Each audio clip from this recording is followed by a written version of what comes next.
Et bonjour les amis, je suis contente de vous retrouver pour ce nouveau tirage, j'espère que vous allez bien. On est reparti pour aller voir les énergies, les messages, les conseils s'il y en a, que ce soit pour vous ou bien pour la personne de votre cœur. Donc on va aller voir du côté de votre autre, les amis, déjà, dans quel état d'esprit il est, qu'est-ce qu'il est en train de traverser, qu'est-ce qu'il ressent, où est-ce qu'il en est exactement.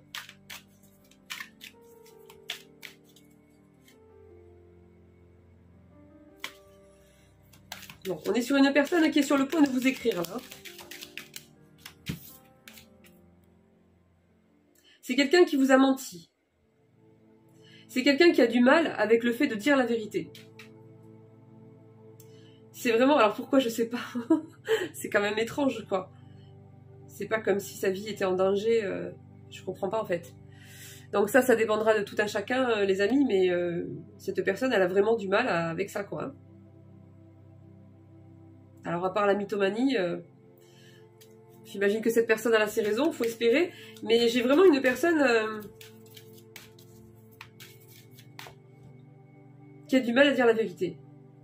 J'ai quelqu'un ici, peut-être que c'est simplement le fait qu'il n'a pas confiance en lui, qu'il a peur du rejet, et cette peur du rejet est si grande que cette personne, en fait, falsifie, invente, remplace, arrondit les angles. Non, même pas, elle arrondit pas, elle ment. Elle ment, on me dit. C'est quelqu'un... Et à défaut de mentir, c'est quelqu'un qui dit pas. Voilà, comme ça, on peut pas dire qu'elle ment.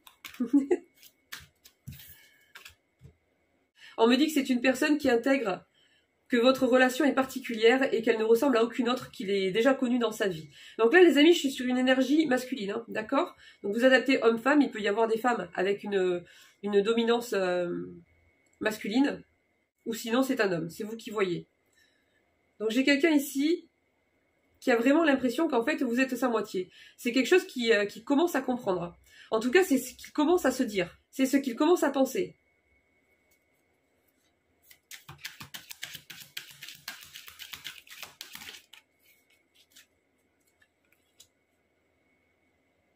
Je ne veux pas t'écrire même si j'y pense, vous voyez? J'ai eu le message tout à l'heure, je vais t'écrire, mais cette personne se retient. Parce qu'elle sait très bien que si elle le fait, il va falloir qu'elle vous parle, qu'elle vous explique, qu'elle se confie, qu'elle soit sincère et authentique, donc qu'elle arrête de mentir, qu'elle arrête de cacher. Et ça, c'est compliqué. C'est très très compliqué pour cette personne, vraiment. Et donc, il a envie de vous écrire, il est très tenté de le faire. Hein. Et à chaque fois, il se retient et il le fait pas. Mais si vous voulez, ça revient tout le temps. C'est pas une personne qui se dit, une fois tous les 15 jours, tiens, je vais lui écrire, ou un truc comme ça. Hein. Non, c'est journalier. Cette personne, à chaque fois, elle a envie de vous écrire et elle n'y arrive pas. Elle est bloquée. Je pense que c'est quelqu'un qui a peur aussi de comment il va être reçu. Il n'y a pas que le fait qu'il sait que ça va engager, qu'il soit authentique, qu'il se confie, que vous passez à un stade de dévoilement, on va dire, supérieur au niveau de votre relation, de votre lien, de votre communication, de vos échanges. Il sait très bien que s'il reprend la communication, ça va être sur un stade... va falloir monter en niveau, parce que sinon, c'est pas possible de continuer comme ça. Mais je pense aussi que cette personne a peur de comment elle va être reçue. C'est une personne qui a conscience qu'elle n'a pas fait les choses correctement, quoi, avec vous. Hein. Donc il y a plusieurs aspects comme ça, hein, qui la bloquent. J'ai peur de me retrouver tout seul. J'ai quelqu'un qui a du mal à partir d'une situation, même s'il est très mal dedans, parce que c'est une personne qui a peur d'affronter, de repartir à, je dirais pas à zéro, mais presque. On peut dire ça comme ça, si, repartir à zéro. C'est quelqu'un qui a très peur de ça, et c'est normal. Mais je pense qu'il y a quelque chose en plus ici. C'est quelqu'un qui a vraiment du mal avec le fait d'être seul, de se retrouver seul chez lui, seul entre ses quatre murs, seul face à lui-même, seul face au silence, et à cette perte de repères, parce que du coup, en général, quand c'est hyper toxique et qu'à un moment donné, il faut partir, on affronte quand même malgré tout. Hein. Mais cette personne, elle a du mal. Hein. On va aller voir si ça évolue, parce que normalement, cette personne est en cours d'évolution. C'est vraiment quelqu'un, oh là là, les amis, ce caractère qu'il a, quoi. C'est quelqu'un, un coup il croit, un coup il croit plus. Un coup il est décidé, un coup il veut plus. Un coup il est sûr que c'est bon, un coup il se dit non, ça va pas fonctionner. Un coup, on est sur quelqu'un qui... c'est un recto verso, en fait. Hein. Au moindre petit truc, au moindre problème, c'est une personne qui doute très facilement. Donc ça, c'est un peu compliqué quand même. Hein. Parce que bon, les bases d'un couple, c'est la stabilité. Donc la stabilité, ça veut dire être avec la personne même dans les mauvais moments, être avec la personne même quand elle n'est pas au top de sa forme, qu'elle n'est pas au top moralement, que voilà, c'est affronter les choses de la vie, être là l'un et pour l'autre. Et des fois, il y a des circonstances qui mettent pas, qui valorisent pas le couple, qui valorisent pas les instants à deux, qui valorisent pas. Enfin, je donne des exemples, mais il y en a tellement plus quoi. Et cette personne-là, si à chaque fois elle a l'impression que ça lui fait penser que ça fonctionnera pas ou que on n'en sort plus quoi. C'est quelqu'un qui pourrait faire des pas en arrière dès qu'il y a un problème quoi. C'est quelqu'un qui doute très facilement. Ça c'est le problème des personnes qui n'ont pas de foi en fait. Hein. Alors je pense qu'il y a des personnes qui vivent sans spiritualité et qui ont cette stabilité émotionnelle, cette maturité aussi quand même. Mais je pense que majoritairement, la plupart des gens qui n'ont pas la foi, eh bien il leur manque ce socle de base solide, fiable, essentiel, sur lequel ils s'ancrent en fait. Donc du coup, elle se fie qu'à l'extérieur, aux impressions et à ses propres limites. Donc du coup, c'est fragile quoi. Une personne qui a la foi, elle va aller se nourrir de ça, elle va aller se fortifier de ça, elle va aller demander de l'aide, il y a tout un tas de ressources en fait, que cette personne n'a pas. On me dit que c'est une personne qui a une tendance anxieuse. C'est quelqu'un qui a beaucoup de problèmes par rapport au stress professionnel. C'est quelqu'un qui se trouve déjà surchargé de problèmes, surchargé de choses à faire et qui n'a pas envie en fait de se risquer à s'approcher d'une relation et de se prendre un râteau, de se prendre un vent, de se prendre voilà, du rejet. Hein. C'est quelqu'un qui n'a pas envie de se rajouter ça en plus de ce qu'elle vit actuellement comme difficulté. Mais attendez, il y a quand même de l'évolution, hein, parce que ça, c'est son caractère de base. D'accord, les amis? Mais cette personne, on me dit qu'elle va de toute façon vers une évolution pour écouter, pour apprendre à écouter ses ressentis, son cœur, son intuition. Bon, c'est un gros chantier, les amis, hein, franchement. Hein. Mais bon. J'ai une personne qui sait, quelque part, qu'elle va être heureuse avec vous. Elle le sent, elle le sait. Donc, il y a encore ce bras de fer, je dirais, entre la personne, le fonctionnement de cette personne avec lequel elle a toujours fonctionné depuis des années, et cette ébauche de nouvelles perceptions, de nouveaux angles de vue, de nouvelles manières de fonctionner, de cette ouverture qui commence à se faire en lui ou en elle, de reconnexion par rapport à qui il est, de reconnexion par rapport à sa propre intuition, à se faire confiance à lui-même, et à ne plus être dans le... Comment dire? Ah, c'est quelqu'un qui est un peu pessimiste quand même. Hein. Donc pour moi, cette personne est en cours d'évolution. En fait, c'est vous qui lui apprenez, j'ai l'impression, qui le guidez vers ce chemin-là, où on peut avoir la foi, on peut avoir confiance, où une véritable histoire d'amour, eh bien, ça existe, c'est possible. Des gens fiables, de confiance, ça existe. C'est vous qui guidez cette personne. C'est grâce à vous qu'elle commence à entrevoir une autre manière de voir les choses, d'avoir un autre regard peut-être sur la vie, sur l'amour, sur le couple. Et ça, c'est super, quoi. Donc il est en transition, là. Il est en transition. C'est une personne qui n'a pas l'habitude de s'amuser, qui n'a pas l'habitude de se détendre, qui n'a pas l'habitude de profiter des petits instants, des petits plaisirs de la vie, et qui, avec vous, se rend compte qu'elle vit ça, en fait. Qu'elle vit tout ça. Alors, la suite. Voilà, c'est ça. Donc j'ai quelqu'un qui comprend bien, qui réalise bien, pleinement, à l'heure d'aujourd'hui, qu'il est sous l'emprise d'une personne qui est toxique. Ça peut être son ex, ça peut être sa mère, ça peut être les deux, s'il n'a pas de chance, il a un combo des deux. Ça peut être d'autres membres de la famille, d'autres membres de son entourage. Ça peut être un mauvais patron, une mauvaise patronne, ça peut être... Ça, c'est à adapter, les amis. Mais là, j'ai vraiment quelqu'un qui a pris pleinement conscience et j'ai l'impression que c'était pas le cas avant. Et je pense que vous l'y avez aidé par rapport à cette prise de conscience-là. Parce que c'est en commençant à voir les choses différemment, à commencer à retrouver de vrais repères par rapport à la vie, à l'amour, au couple, à prendre ce regard de lumière quelque part que cette personne n'avait pas, que ça a commencé à mettre vraiment en évidence le fait qu'il était dans une situation et avec une ou voire plusieurs personnes qui sont toxiques. Et donc cette personne est victime de cette personne, puisqu'on me dit ici qu'elle n'arrive pas à s'en libérer.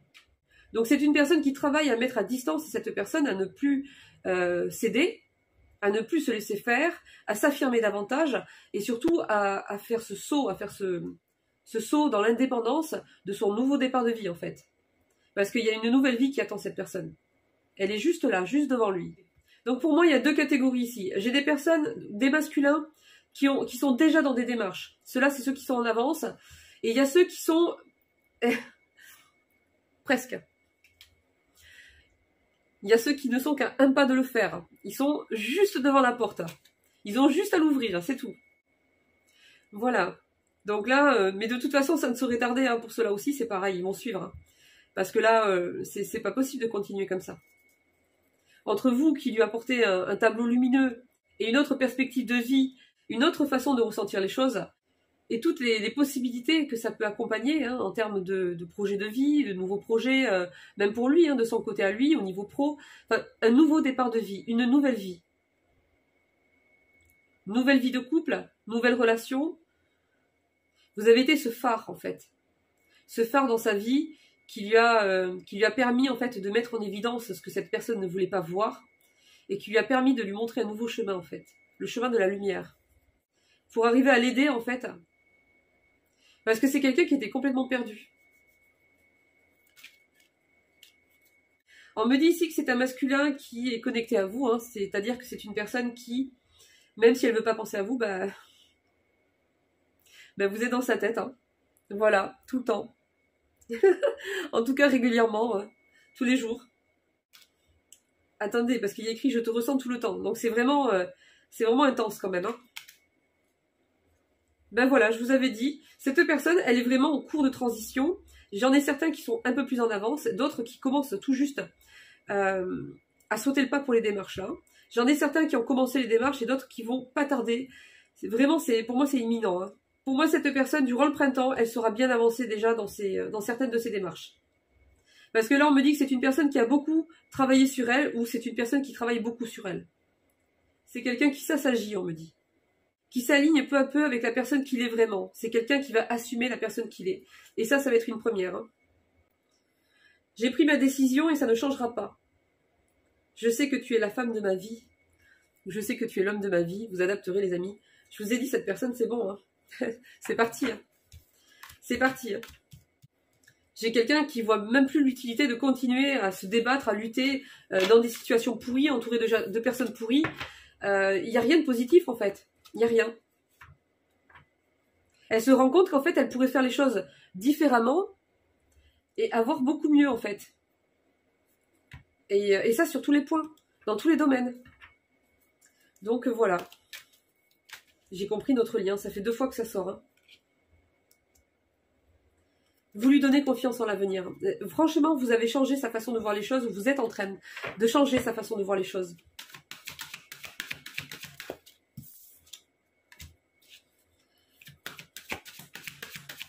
L'amour.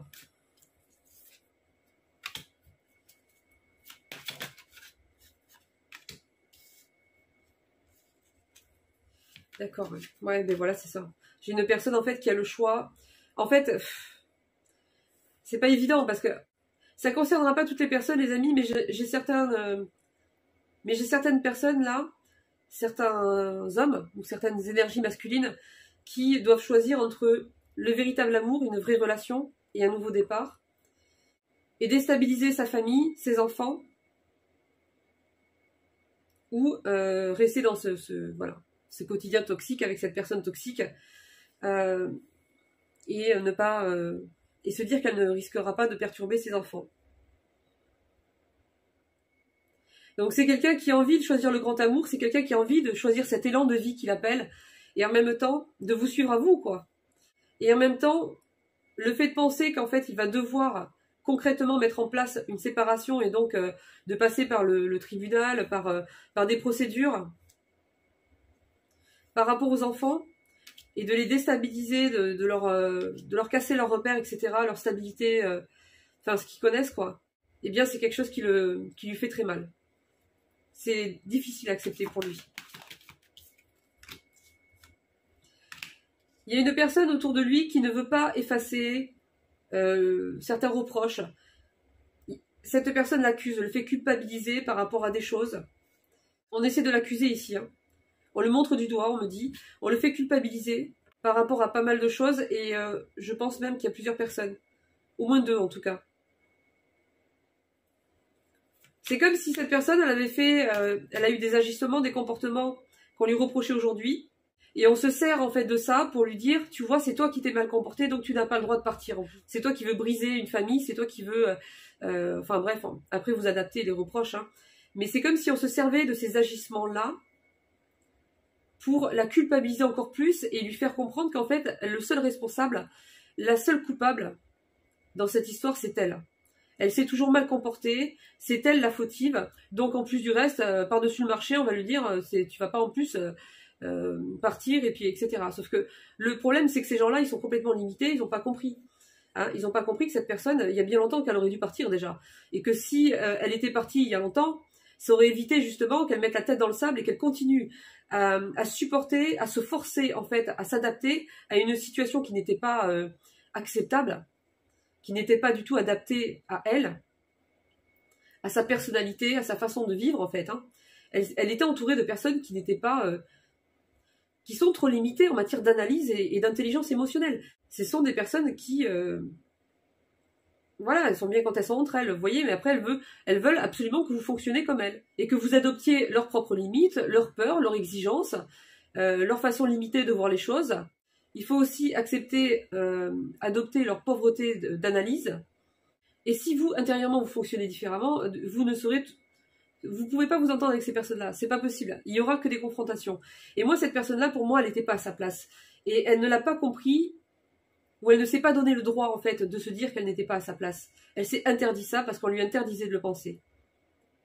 Donc elle s'est elle-même se culpabiliser, je pense, d'avoir des désirs autres, d'avoir des désirs de partir, d'avoir des envies différentes. Et finalement, ben, c'est quelqu'un qui faisait des choses, qui adoptait certains comportements qu'on pourrait lui reprocher en cachette, comme aller, comme se trouver d'autres relations de passage, etc.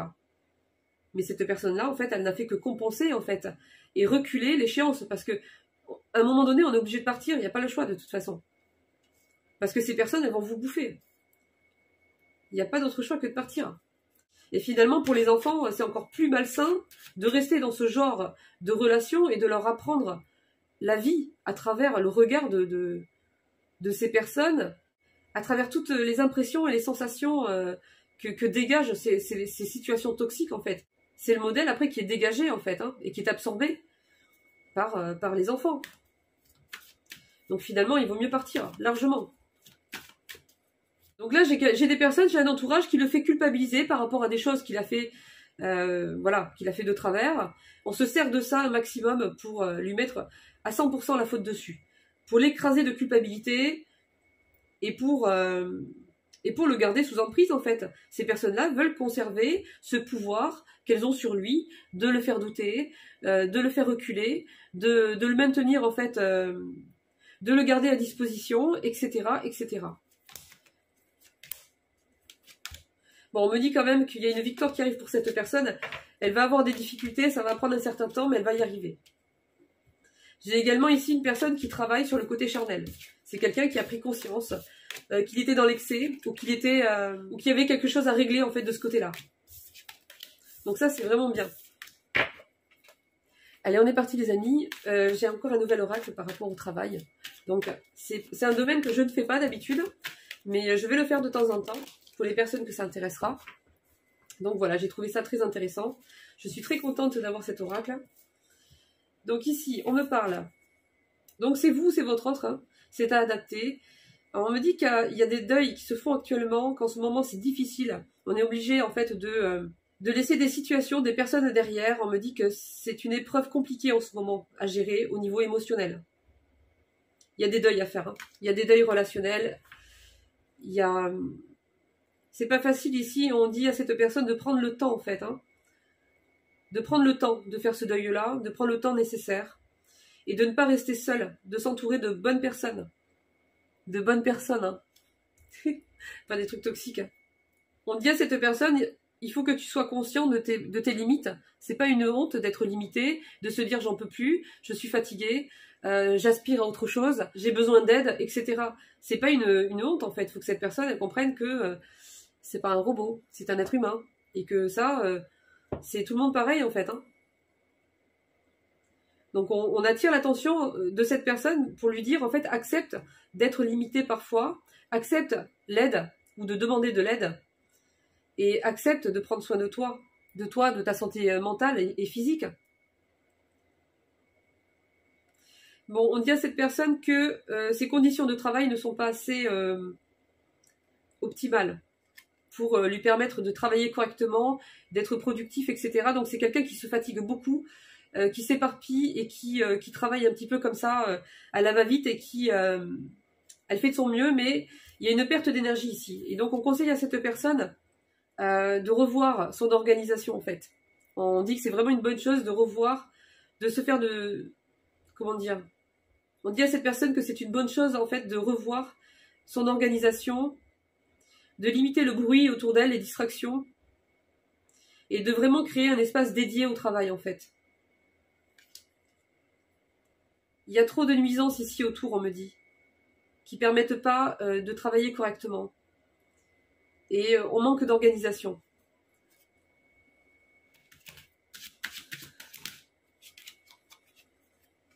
Alors là, on conseille à cette personne que il serait bon, en fait, de trouver d'autres alternatives moins coûteuses par rapport à certaines choses. Alors, c'est au niveau d'une activité, au niveau du travail, ou tout ce qui est matériel, d'accord ? Donc, on explique à cette personne qu'en fait, à certains moments, parfois, il faut savoir aussi investir dans un matériel de meilleure qualité, qui coûte un peu plus cher, mais qui va être plus performant et qui va durer plus longtemps. Pour les personnes qui peuvent, en tout cas, se le permettre, c'est un conseil qu'on a ici. Allez, on continue les amis.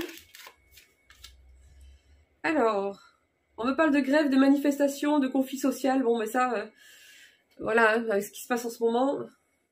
On me dit qu'il y a peut-être une personne qui peut subir, en fait, ce qui se passe, en fait. Hein. C'est peut-être une personne qui habite en centre-ville et qui, voilà, qui peut peut-être subir...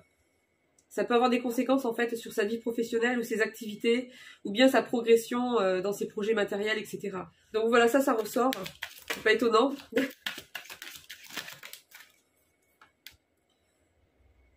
Bon. J'ai un aspect qui est positif et un autre, on met en garde quand même. Je commence par l'aspect positif, les amis. Bon, on dit que cette personne est en pleine évolution intérieure. C'est une personne qui travaille, qui fait l'effort de regarder ce qu'elle a à regarder en face. C'est quelqu'un qui ne fuit plus devant les actes, les changements qui s'imposent dans sa vie. Et ça, c'est une progression énorme. C'est ce qui va lui faire gagner confiance en elle, en fait. Hein. On me dit qu'en fait, c'est ce travail-là qui va lui faire gagner de plus en plus confiance en elle. Et qui va l'aider, en fait, à atteindre de nouveaux sommets dans sa carrière. Donc, c'est vraiment un travail intérieur qu'il faut continuer à faire. Parce que c'est vraiment, ça va vraiment l'aider à monter jusqu'au sommet, en fait. Hein. Par contre, on me dit que c'est une personne qui fait un travail dangereux. En tout cas, il y a certains risques liés à je ne sais quoi. Ça dépendra de l'activité de cette personne. Et on dit à cette personne de faire attention dans le sens où il y a des règles à suivre, des règles de sécurité à suivre. Et que s'il y a des conditions qui sont dangereuses, qui ne sont pas respectées ou qui n'ont pas été mises en avant, dans lesquelles on travaille alors que normalement on ne devrait pas travailler dans ces conditions-là, eh bien il faut en faire part à l'employeur ou bien il faut pas y aller, quoi. Hein. Parce qu'on me dit qu'il y a un certain risque d'accident, en fait. Donc on me dit qu'il faut vraiment suivre à la lettre, pour cette personne, les règles de sécurité, le matériel de sécurité, les conditions doivent être... ça doit être carré, quoi. Hein. Sinon, bah, il faut pas y aller, quoi.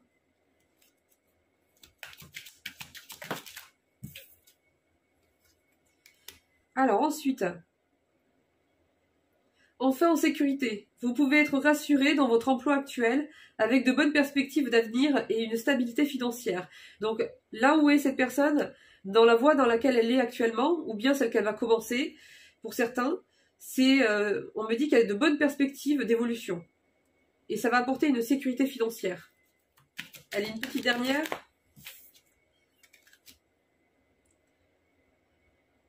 Alors ça parlera pas à tout le monde les amis, mais on me parle du secteur tertiaire, technologie, innovation. Vous évoluez dans un secteur intellectuel et innovant qui vous offre de nombreuses opportunités de carrière et un repos physique. Attendez, j'en tire encore une ou deux. Parce que bon, ça peut peut-être pas parler à tout le monde. Vous avez trouvé votre voie, vous êtes satisfait et vous réussissez. Grâce à votre expertise développée au fil des ans, votre réputation est solide et votre carrière est florissante. Projet à long terme, longue carrière. Pour moi, cette personne, si elle n'a pas trouvé sa voie, ça ne saurait tarder et ça sera la bonne.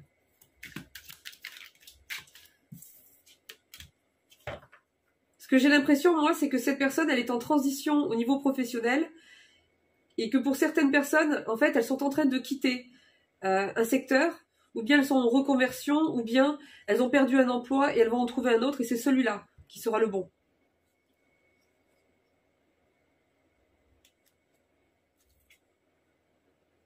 Vous avez un problème de logement, trouvez de l'aide. Un changement de lieu de vie se profile à l'horizon, cela va améliorer votre qualité de vie et votre bien-être en général. La vie vous sourit. Donc j'ai quelqu'un qui est en difficulté par rapport au fait de changer de domicile ici. Il y a une transition professionnelle, il y a une transition au niveau familial, il y a une transition au niveau du lieu de vie, il y a une transition de manière générale. Cette personne, franchement, elle est dans un renouveau total. Hein. Allez les amis, on finit avec quelques petits messages express avec les jetons. Ça faisait un petit moment que je les avais pas pris. Allez, on y va.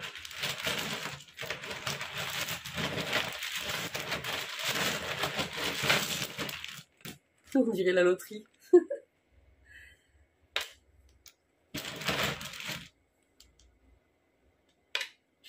Alors, on me dit qu'au domicile d'une personne, il y a de la méchanceté gratuite. Donc, il y a un entourage pourri. Il y a un entourage là qui s'acharne sur lui. Il y a quelqu'un qui aime bien se venger. Il y a des gens à fuir. Et on me dit bien que c'est chez lui. Hein. De l'endoctrinement, carrément. Eh bien. Donc j'ai quelqu'un qui est complètement... ça va pas du tout. Hein. J'ai quelqu'un qui est complètement jeté, quoi. Hein, et qui essaie de le rentrer là-dedans, en fait. L'endoctrinement, ça peut être plein de choses. Hein. C'est pas forcément que la religion. Hein. C'est essayer d'anéantir, en fait, la capacité... de réflexion, de ressenti chez une personne pour l'obliger à être complètement vulnérable, complètement soumise.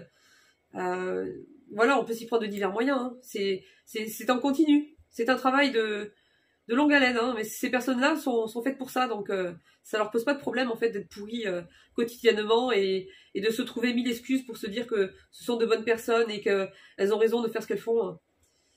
Mais là, j'ai quelqu'un là qui est sur lui en permanence, qui essaie de lui faire rentrer sa vérité, ses propres peurs dans la tête. Elle veut que cette personne fonctionne comme elle. Et qu'elle fasse ce qu'elle veut. Elle veut que cette personne adopte sa façon de voir les choses, fasse ses exigences, vive comme elle veut qu'elle vive. Enfin bref. Mais on me parle de méchanceté, hein. Et d'endoctrinement, donc c'est grave. Hein. La mère, punaise. Les amis, ça parlera pas à tout le monde, mais... il y a une mère pourrie ici. Hein. Je suis désolée, hein, ça peut choquer les gens, hein, mais moi je vois souvent en spiritualité, beaucoup de gens s'empêchent de dire les choses telles qu'elles sont, parce qu'on dit, oui, il faut pas juger les autres, etc. Sauf qu'il y a quand même une énorme différence entre juger quelqu'un et constater quelque chose. Hein. Je suis désolée, hein, moi je dis les choses telles qu'elles sont. Hein. C'est pourri, point barre. Je vois qu'il y a beaucoup de personnes en spiritualité qui n'osent pas dire les choses, et ça me fatigue les amis, ça me fatigue. Ça me fatigue. Il faut pas juger les gens. Alors on se sert de l'excuse en spiritualité, tout le monde il est beau, tout le monde il est gentil, on ne juge personne. Je ne juge pas, je constate. Je constate. Et c'est des constats qui sont dramatiques. Dramatiques parce que ces gens-là sont des destructeurs d'âme. Ce sont des personnes qui anéantissent les autres. Ce sont des personnes qui détruisent des enfants, qui sont dangereux, qui peuvent pousser des gens au suicide. Moi je suis sans pitié. Désolée, hein, là, franchement, pour moi, je vais pas appeler un loup une brebis. Hein, simplement parce qu'on est dans la spiritualité. Donc voilà, moi je reste vraie. Je dis les choses telles qu'elles sont. Ça peut être une mère n'importe quoi. De toute façon, c'est pas le lien de sang qui fait la famille pour moi.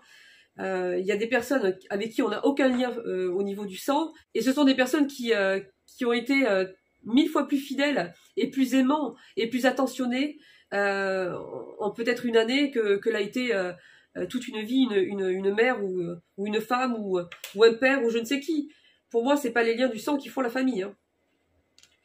Donc là, moi, j'ai une mère pourrie, hein, qui se pense dans son bon droit, de penser et d'agir et de parler de la façon dont elle fait, hein, sans savoir qu'en fait, ce qu'elle fait, c'est très mal, c'est très malsain. Et ça va pas aller dans son sens à cette dame-là. Hein. Là, c'est qu'une question de temps. Parce que là, elle pousse cette personne au burn-out, en fait. Hein.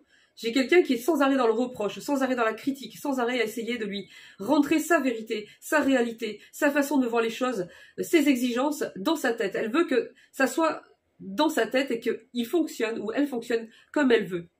Donc voilà, donc en se servant de tout un tas de choses, évidemment. Hein. Ça peut être la religion, ça peut être les coutumes.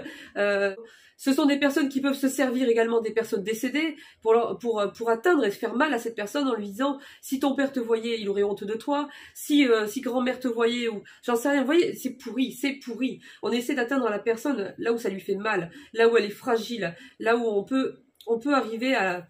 On sait qu'on peut arriver à la modeler. C'est dégueulasse, hein, franchement. Oh punaise, je vous jure. Et on me parle bien d'une mère, hein. Donc ça parlera pas à tout le monde les amis, ça parlera à qui ça parlera. Mais voilà, c'est ressorti, c'est pas moi. Moi je choisis pas les messages les amis. Oh là là. Bon en tout cas, j'ai un changement de vie total pour cette personne, total. Hein. Donc je dis pas qu'elle va pas conserver certaines choses, mais la majorité ça dégage. La majorité, le travail, une situation familiale, un entourage, plein de choses. Plein de choses. Oui, je fais le grand saut, les amis. Regardez ce qu'on me dit à côté du changement de vie total. C'est juste énorme. J'ai 250 jetons là-dedans. C'est incroyable. C'est sorti ensemble. Je fais le grand saut. Action concrète. Cette personne va faire le grand saut. Même si elle a peur, même si elle a son entourage contre elle, même si ça lui demande d'énormes efforts, même si ça lui demande de faire face à ses pires angoisses, au changement, cette personne, elle y va. Elle y va, elle va avoir le courage d'y aller, ça y est. C'est extraordinaire, c'est magnifique.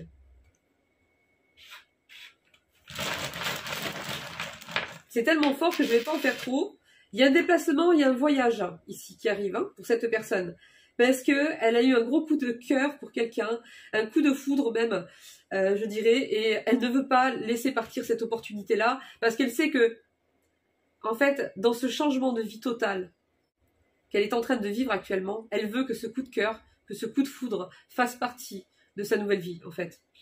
Donc, cette personne a du mal, parce que je pense qu'il y a pas mal de fierté, donc c'est difficile déjà de passer au-delà. Elle a toujours vécu avec cette fierté-là. Elle a toujours vécu avec une difficulté de communication. Elle a toujours vécu avec la façon de voir et de vivre de son entourage. Mais cette personne, malgré tout ça, en fait, travaille énormément sur elle. On l'a vu tout à l'heure. Et donc, elle va venir, elle va y arriver, en fait, à dépasser ça. À dépasser tout ça, je dirais, parce qu'il y a beaucoup de choses à dépasser. Hein. C'est une personne qui a honte de son comportement vis-à-vis de vous. Elle se rendait peut-être pas compte de ses agissements avant votre rencontre, mais vous lui avez permis, en fait, de changer, en fait. Hein. Et cette personne n'est plus sous influence. Donc, c'est une personne qui, si c'est pas encore le cas avec cette mère-là, si on peut l'appeler comme ça, et peut-être d'autres personnes de son entourage, parce que j'imagine que cette mère-là, elle essaie d'influencer d'autres personnes de l'entourage, hein, d'autres membres de la famille. Alors, ça marche peut-être pas avec tout le monde, mais je pense que c'est quelqu'un qui a la langue bien pendue, qui est autoritaire, qui veut, qui exige, qui critique. Cette personne-là, au lieu de s'occuper à évoluer dans sa propre vie, d'être une personne meilleure, c'est quelqu'un qui passe sa vie à essayer de modifier, de cloner l'autre à son propre fonctionnement intérieur, à ses propres exigences. Cette personne-là, il vaudrait mieux qu'elle change d'attitude très vite. Parce que ça va mal tourner pour elle. Hein. Parce qu'elle va s'attirer ce qu'elle crée. C'est-à-dire que toutes les énergies dégueulasses qu'elle dispense, c'est quelqu'un qui va finir seul, ça. Donc là, on me dit que cette personne n'est plus influencée, ou très bientôt ne le sera plus. Elle y travaille en tout cas, elle y travaille beaucoup. C'est très difficile. C'est très compliqué. Et c'est normal, parce que quand c'est ses propres parents, c'est déjà... c'est encore pire en fait. C'est une personne qui va retrouver un équilibre par la suite. Hein. C'est une personne qui a de réels sentiments sincères pour vous. Par contre, c'est une personne qui ne prend pas assez soin de lui. Elle ne fait pas assez attention à elle, à sa santé, etc. Donc on la met On attire son attention par rapport à ça. Hein. J'ai la paix et la sérénité qui arrivent. Hein. Par contre, il faudra faire appel à un expert. Donc, ça peut être un avocat, ça peut être quelqu'un, voilà, dans un domaine bien particulier. Il va falloir faire appel à un expert pour pouvoir nous aider à sortir d'une situation ou accompagner un changement.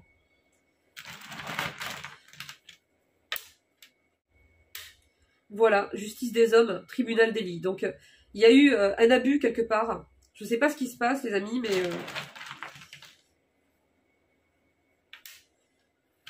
mais on va faire appel à un expert ici. Ou bien c'est déjà le cas depuis quelques temps. Bon, j'ai une personne qui surveille l'autre ici. Donc, soit c'est l'ex, ou la mère, ou je ne sais qui surveille votre autre, soit c'est votre autre qui vous surveille, mais je pense que c'est les deux, en fait. Je pense que c'est les deux. En tout cas, il y a un super accomplissement qui arrive ici. Hein. Même si c'est dur sur l'instant, sur le moment, ce qui attend cette personne après, c'est juste magnifique, en fait. C'est une personne qui va enfin décider d'assumer la personne qu'elle est et qui n'aura plus honte, en fait, d'être authentique, en fait. Et si ça ne plaît pas, tant pis. J'ai une personne qui prend conscience qu'avoir des relations multiples et légères, en fait, finalement, c'est qu'une source de problèmes. On s'attire des personnes qui ne sont pas très saines. Et finalement, bon, je généralise pas, les amis, hein, mais globalement, cette personne n'est pas tombée sur des personnes très saines, quoi. Hein. Et on me dit qu'elle prend conscience, en fait, qu'il faut qu'elle arrête ça, quoi. Parce que finalement, en fait, faire entrer n'importe qui dans sa vie, c'est pas sans danger. C'est pas sans danger de faire entrer n'importe qui dans sa vie. Une fois que les personnes sont là, une fois qu'elles savent, qu'elles connaissent certaines informations, qu'elles ont une certaine liberté d'agir, attention à qui on fait rentrer dans sa vie. Il faut pas sous-estimer les risques. Hein. Parce qu'après, c'est des personnes qui peuvent vous porter préjudice dans votre propre famille, dans votre lieu de travail, sur je ne sais quoi encore. Hein. Donc voilà. En tout cas, j'ai un verdict juridique ici qui arrive pour cette personne et on me dit qu'il sera favorable. Donc voilà, en tout cas, il sera à son avantage. Bon les amis, on va se laisser là. Je vous fais de gros bisous, il faut que je me dépêche. Donc voilà, prenez bien soin de vous. Et puis moi, je vous dis au prochain tirage. Bisous, bisous. Ciao, ciao.